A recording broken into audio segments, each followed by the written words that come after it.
Hello दोस्तों, हम इंसानों में तो जब किसी की मौत होती है तो उसके अपने बहुत परेशान हो जाते हैं और अलग अलग देश, अलग अलग धर्म के लोग उनकी फ्यूनरल अलग अलग तरीकों से करते हैं। पर हम इंसान अब भी ठीक से नहीं समझ पाए हैं कि जानवरों में फ्यूनरल होती है या नहीं होती। साइंटिस्ट ये मानते हैं कि एनिमल्स में भी कुछ हद तक इमोशंस होते हैं, उन्हें भी खुशी या गम महसूस होता है। तो सवाल ये उठता है कि अगर जानवरों में भी इमोशंस होते हैं तो जब किसी जानवर की मौत होती है तो वो कैसे रिएक्ट करता है। तो दोस्तों, मैं मोहम्मद काशिफ, आप देख रहे हैं अल्फा फैक्ट्स। आइए जानते हैं क्या होता है जब जानवरों की मौत होती है। क्रोज को दुनिया के सबसे जीनियस एनिमल्स में से एक माना जाता है और अक्सर ये कहा जाता है कि जब क्रोज को अपने किसी रिलेटिव की लाश दिखती है तो उनका बिहेव बहुत ही स्ट्रेंज होता है। अक्सर सभी क्रोज एक साथ इकट्ठा हो जाते हैं और बहुत तेज शोर मचाना स्टार्ट कर देते हैं। लोगों का ये मानना था कि शायद ये कौवों का एक फ्यूनरल अटेंड करने का तरीका है, लेकिन ये थ्योरी कंफर्म नहीं थी तब तक जब तक कि ये एक्सपेरिमेंट नहीं हो गया। ये कौन सा एक्सपेरिमेंट था? इसे अमेरिकन रिसर्चर काइली स्विफ्ट ने किया था। इस एक्सपेरिमेंट को करने के लिए वो सिएटल शहर के पार्क में पर डे जाकर कौवों को कुछ खिलाती थी। ऐसा उन्होंने कुछ दिनों तक किया। उसके बाद वो एक अजीब सी शक्ल बनाकर उस पार्क में आई। इस बार वो एक डरावना मास्क पहने थी और उनके हाथ में कौवे की लाश थी। इस एक्सपेरिमेंट के रिजल्ट से साइंटिस्ट चौंक गए क्योंकि काइली को देखते ही एक कौवा जोर जोर से चिल्लाने लगा और फिर उसके बाद वहाँ आसपास के सभी कौवे इकट्ठा हो गए और वो सब जोर जोर से चिल्लाने लगे। ये देखने में इनकी अजीब सी प्रथा लग रही थी जो ये कौवे फ्यूनरल पर करते हों, लेकिन काइली का मानना है कि ये कौवे शोर करके आसपास के कौवों को सावधान कर रहे थे कि कोई खतरा है। लेकिन एक्सपेरिमेंट यही खत्म नहीं हुआ। अगले दिन काइली फिर से बिना किसी मास्क के पार्क आई और इन कौवों को खाना देने लगी। इस बार कौवे खाना तो ले रहे थे लेकिन वो काफी सावधान नजर आ रहे थे। और एक बार फिर जब काइली उसी मास्क को लगाकर पार्क में आई तो चौंकाने वाली बात ये सामने आई कि उन कौवों को ये शक्ल अब भी याद थी। वो तुरंत चीखने लगे और उन्हें पार्क से बाहर भगाने की कोशिश करने लगे। यानी कि इन कौवों की मेमोरी काफी तेज होती है। लंगूर मंकी, लंगूरी बंदरों को तो इंडिया में रहने वाला हर शख्स जानता ही होगा। इन बंदरों के साथ भी एक एक्सपेरिमेंट किया गया और उस एक्सपेरिमेंट से रिपोर्टर्स को ये पता चला कि ये मंकीज भी अपनों की डेथ पर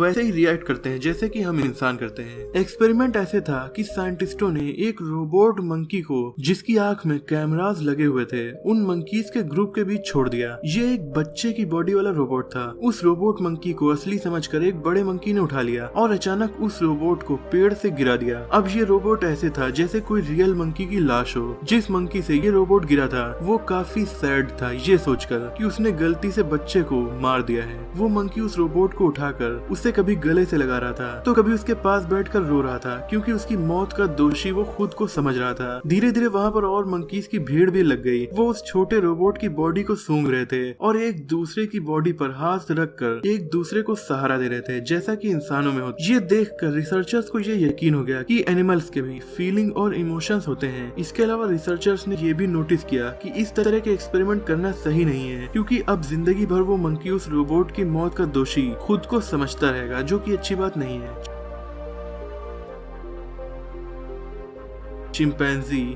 चिंपैंजी भी काफी इंटेलिजेंट एनिमल्स में से एक है और ये वीडियो कोई एक्सपेरिमेंट नहीं बल्कि नेचुरल रिजर्व में रिकॉर्ड की गई एक फुटेज है। चिंपैंजी काफी इंटेलिजेंट होते हैं। ये साइन लैंग्वेज में बात कर सकते हैं, टूल्स का यूज कर सकते हैं और भी बहुत कुछ कर सकते हैं जो इन्हें बाकी एनिमल्स से काफी अलग बनाता है। और ये भी काफी इमोशनल होते हैं। ये वीडियो जाम्बिया अफ्रीका की है जहाँ साइंटिस्ट के एक ग्रुप को एक जबरदस्त चीज देखने को मिली। वहाँ रिसर्चर्स 1 स्क्वायर किलोमीटर की एक जगह पर काम कर रहे थे जिसमें बाउंड्री खींची हुई थी और बाउंड्री के अंदर चिंपैंजीज का एक ग्रुप रहता था और उसी जगह पर चिंपैंजीज को एक 9 साल के चिंपैंजी की लाश मिली। थोड़ी ही देर में यहाँ और भी चिंपैंजी आ गए। काफी देर तक ये सारे चिंपैंजी साइलेंट रहे। एकदम लग रहा था कि वो किसी रियल फ्यूनरल में हो। उनमें से कुछ चिंपैंजी ने रियल बॉडी को सूंघा और उसे छुआ। साइंटिस्ट के मुताबिक उन्होंने ऐसा कुछ भी पहले नहीं देखा था और इससे ये पता चल रहा था कि चिंपैंजी जानते हैं कि क्या हुआ है। और उसके बाद एक और अमेजिंग घटना हुई। एक मदर चिंपैंजी ग्रुप से बाहर आई जिसके बच्चे की पहले ही मौत हो चुकी थी और वो डेड बॉडी को गोद में लेकर कुछ देर अकेले बैठी रही। ऐसा लग रहा था कि वो शोक मना रही है। पायलट वेल्स जिन्हें ब्लैक फिश भी कहा जाता है, ये मैमल्स हैं जिनका दिमाग हम इंसानों के दिमाग से दोगुना बड़ा होता है। पर इसका मतलब ये नहीं कि ये हमारी तरह जीनियस होती हैं, लेकिन फिर भी ये दूसरे एनिमल्स के मुकाबले काफी स्मार्ट होती हैं। इनका सोशल बिहेवियर काफी अच्छा होता है। माना जाता है कि ये कभी भी अपने रिलेटिव्स को मुसीबत में अकेला नहीं छोड़ती और इसीलिए कभी कभी कुछ घटनाएं ऐसी भी देखने को मिलती हैं, जैसे कुछ थ्योरी के मुताबिक जब किसी पायलट वेल की मौत हो जाती है तो बाकी की वेल्स एकदम किनारे की तरफ बीच पर आ जाती हैं। ऐसे ही एक और फुटेज है जिसमें पायलट वेल की माँ गम मना रही है क्योंकि उसके बच्चे की ओशियंस में फैले कचरे की वजह से डेथ हो गई है। ये नजारा ऐसा लग रहा है जैसे ये वेल रो रही हो। इस वीडियो को देखकर हर कोई सैड हो जाएगा क्योंकि इस वेल के बच्चे की मौत की वजह ओशियन में फैला कचरा है जिसे हम इंसानों ने फैलाया है।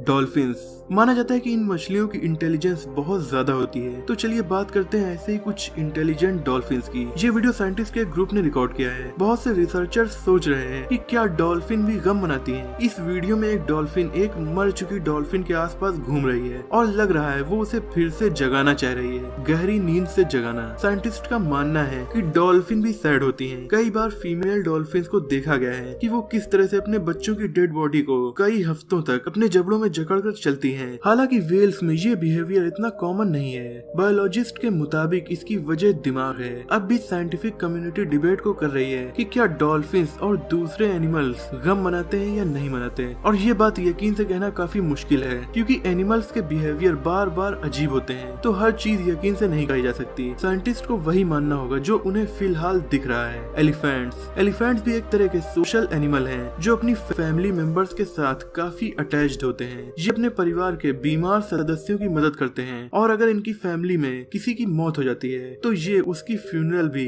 स्पेशल वे में करते हैं। एक बार रिकॉर्ड की गई इस वीडियो में एक डेड हाथी के आसपास दूसरे हाथी अजीब तरह से खड़े और काफी सैड नजर आ रहे हैं। अक्सर ये देखने को मिलता है कि जब किसी हाथी की मौत हो जाती है तो उसकी डेड बॉडी को दूसरे हाथी अपनी सूंड से केयरफुली टच करते हैं। कभी कभी अपने डेड फैमिली मेंबर की बॉडी को अपने पैरों पर भी रखने की कोशिश करते हैं और उसके बाद एक फ्यूनरल होती है जिसमें सभी एलिफेंट्स डेड बॉडी पर पत्तियां और मिट्टी डालते हैं और कई दिनों तक उस हाथी की डेड बॉडी के पास विजिट करते रहते हैं और काफी देर तक एलिफेंट्स उसके पास साइलेंटली खड़े रहते हैं। और इसी प्रथा को ये एलिफेंट्स तब भी करते हैं जब उन्हें किसी बहुत पहले मर चुके एलिफेंट की हड्डियां मिलती हैं। और इनका ये बिहेवियर भी हैरान करने वाला है। साइंटिस्ट इन जानवरों के इस अजीब बिहेवियर को एनालाइज कर रहे हैं और उनका मानना है कि ये बिहेवियर दर्शाता है कि ये हाथी अपनों को खोना अच्छी तरह से समझते हैं। पेंगुइन्स, हमसे काफी दूर अंटार्कटिका में रहने वाले ये पक्षी भी काफी अजीब बिहेवियर करते हैं। ये काफी कठिन क्लाइमेट में भी रहते हैं, जैसे सर्दियों में वहाँ का टेम्परेचर -40 डिग्री सेल्सियस तक पहुँच सकता है और काफी तेज हवाएं भी चलती हैं। कुछ वक्त पहले ही साइंटिस्ट ने ये डिस्कवर किया है कि पेंगुइन्स के पंखों की वजह से ही वो सर्दियों में सर्वाइव कर पाते हैं। इसके अलावा गर्म रहने के लिए पेंगुइन्स एक साथ एक जगह पर इकट्ठा भी हो जाते हैं, जैसा कि आपको इस वीडियो में दिख रहा होगा। इसमें प्रॉब्लम यह है कि जो बीच में होंगे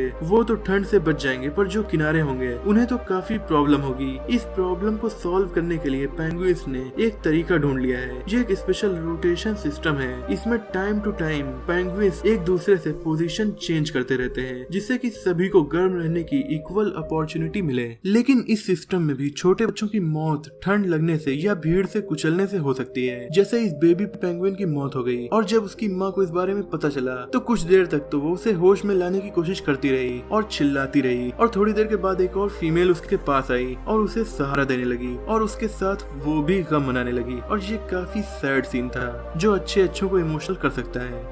डॉग्स, इंसानों के साथ रहने वाला ये भी एक काफी वफादार जीव है और जब इनके किसी अपने की मौत होती है तो इन्हें भी काफी गम मनाते देखा गया है। चाहे वो डॉग का कोई बच्चा हो या फिर उनका ओनर इंसान, ये दोनों के लिए ही काफी सैड फील करते हैं। जब डॉग के किसी अपने की मौत होती है तो वो उसकी बॉडी के पास बैठकर उसे कभी अपने पंजों से पकड़ते हैं तो कभी चाटते हैं और कभी कभी तो डॉग्स को अपनों की कब्रों के पास कई दिनों तक या घंटों तक जाकर बैठते हुए देखा गया है। और कभी कभी तो डॉग्स अपने पपीज को दफनाते भी हैं। डॉग्स केवल डॉग या इंसान ही नहीं बल्कि उन सभी जानवरों की मौत पर सैड होते हैं जिनसे इन्हें लगा होता है।